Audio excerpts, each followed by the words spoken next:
대장동 의혹이 이재명 게이트라고 주장하는 국민의힘 주장에도 불구하고 이재명 후보는 이제 지난 3일이죠. 민주당 경선 2차 슈퍼위크에서도 과반으로 압승해서 본선 직행을 눈앞에 두고 있습니다.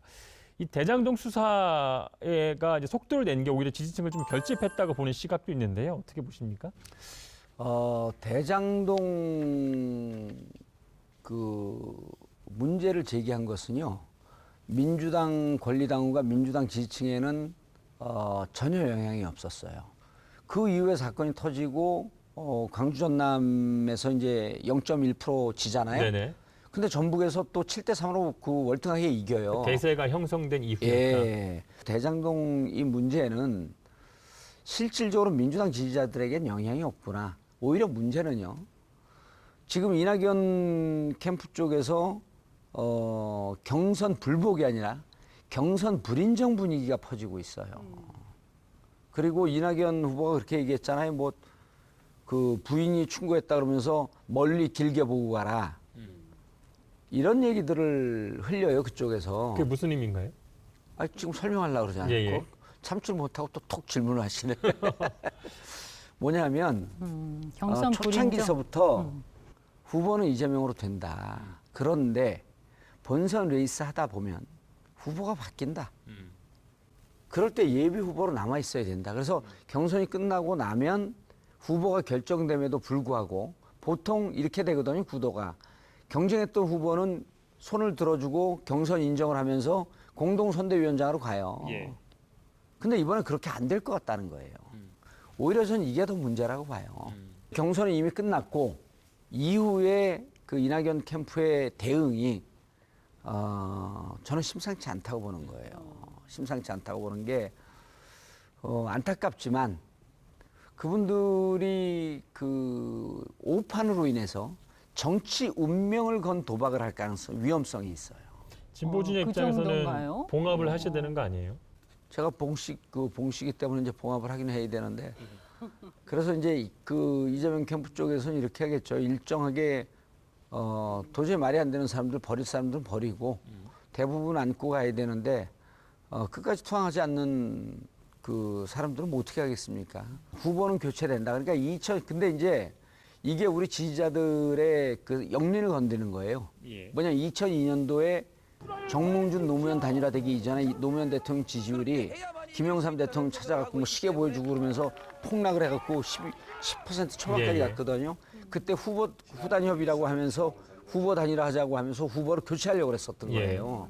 그러니까 이 악몽이 있어요. 우리 진영이 완전 반쪽난 악몽이 있기 때문에 네. 이렇게 끝까지 버티는 사람들이 무척 된다. 그러면 이분들은 이제 정치 생명 끝나는 거죠. 지금 현역 의원들이 몇 명 있거든요. 네. 몇 몇 명이 아니라 꽤 있으시잖아요. 아니 근데 그쪽은. 끝까지 끝까지. 결상전. 근데 그거는 아까 경계로 이제 삶은 그 생선 얘기를 하신 거고요. 예. 예. 삶은 생선이 아니라 삶은 멸치. 갑자기 커졌어요, 멸치가. 생선이죠. 멸치는. 뭐 이제 종결 선언을 해주셨지만 마지막 주 경선 사실 이게 좀 하이라이트가 돼야 되는데. 점점 올라가고 있어요. 예. 예. 예상을 좀 해주시죠.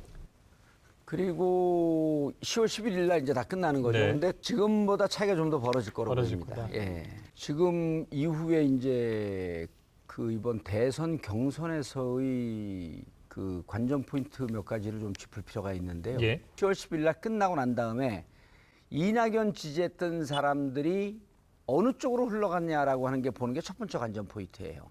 이재명 지지는 총합 몇으로 갈 것이고 이낙연 뭡니까 저기 홍준표에게도 일부 갈 것이고 네네. 윤석열도 갈 건데 이 지지가 어떻게 분산되느냐. 분산됐냐라고 하는 걸 보는 게 첫 번째 관전 포인트. 그다음에 10월 18일, 10월 20일 경기도 국정감사 때 대회전을 보는 거죠.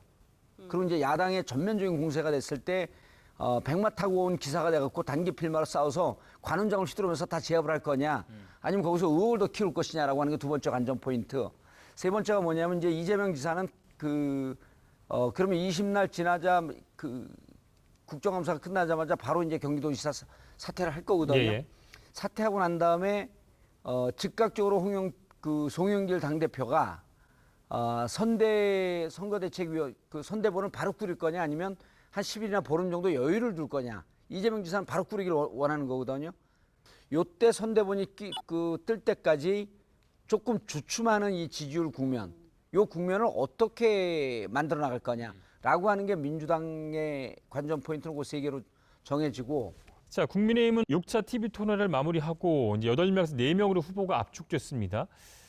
2차 컷오프 경선 결과 원희룡 후보, 유승민 후보, 윤석열 후보, 홍준표 후보 이상 4분이 본 경선에 진출하게 되었습니다. 순위는 공개가 되지 않았습니다만 원희룡 지사까지 합류가 된 거예요. 어떻게 보셨어요? 예상을 어느 정도는 했는데요. 왜냐하면 이제 원 지사가 이렇게 뭐 두드러지진 않았지만 대선을 좀 몇 번 나왔잖아요. 상대적으로 최재형 후보 같은 경우에는 당의 지지 기반이 굉장히 약하기 때문에 선거가 올해 이제 진행되면 될수록 1, 2, 3위로 1, 2등으로 막 몰리고 어떤 고정표가 없는 사람들한테는 이제 이 지지가 소멸되는 경향이 예. 있습니다. 그래서 아마 원지사가 되지 않을까 이렇게 예상을 했었죠. 이제 원희룡은 결국 올라왔지만 처음에 시작할 때 기대했던 것보다도 그 좀 허슬 플레이를 많이 했죠.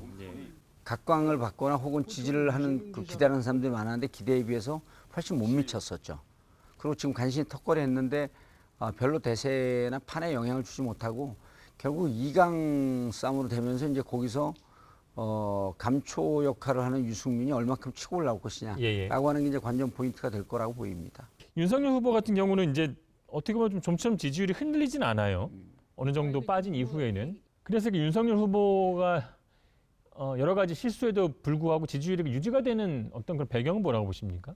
그러니까 이제는 4명의 경쟁력이 누가 있냐라고 하면서 홍준표가 대안이 될 수 있느냐 없느냐라고 하는 싸움으로 가기 때문에 이제는 지지율의 변동이 오기 시작할 거라고 저는 봅니다. 그러니까 아직, 지금까지는 너무 많았기 때문에 그럼 그중에서 가장 먼저 많은 지지를 받고 있는 사람에게 굳이 빠져나갈 이유가 없었던 거죠. 그러면 이제 홍준표냐 윤석열이냐 하게 되면 윤석열이 실수했던 부분들, 홍준표가 정책적으로 유연하게 이해 가능하게 던졌던 부분들, 이런 부분에 대한 이제 경쟁력이 도드라지기 시작을 하는 거죠. 그래서 이제서야 비로소 야권은 스타트 라인에 섰다. 예. 이렇게 볼 수 있는 겁니다. 양당에서 서로가 이런 어떤 그 효과가 있어요. 윤석열 후보가 좀 문제가 있어요. 그래서 이게 아닌데 하면서도 이재명 후보가 지금 계속 1등을 하고 있으니까 윤석열 후보가 처지면 안 되는 거예요. 그래서 이게 후보를 바꾸고 이게 혼란이 일어나는 사이에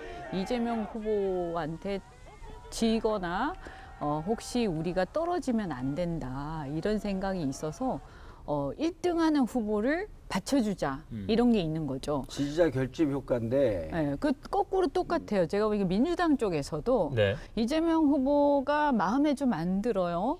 뭐 대장동이 일어나고 뭐가 일어나고 좀 도덕적으로 뭐 여러 가지 논란이 일어나고 해도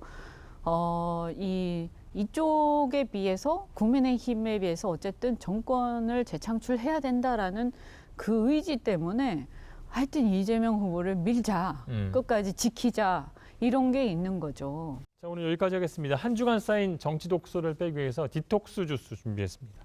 건 비싼 거고. 이번 주 시사토크 알고리즘도 잘 보셨습니까? 화면 왼쪽을 눌러서 보라자 채널을 구독해 주시면 알고리즘과 함께 돌발 영상, 뉴스가 있는 저녁 등 YTN의 간판 시사 프로그램을 함께 보실 수 있습니다.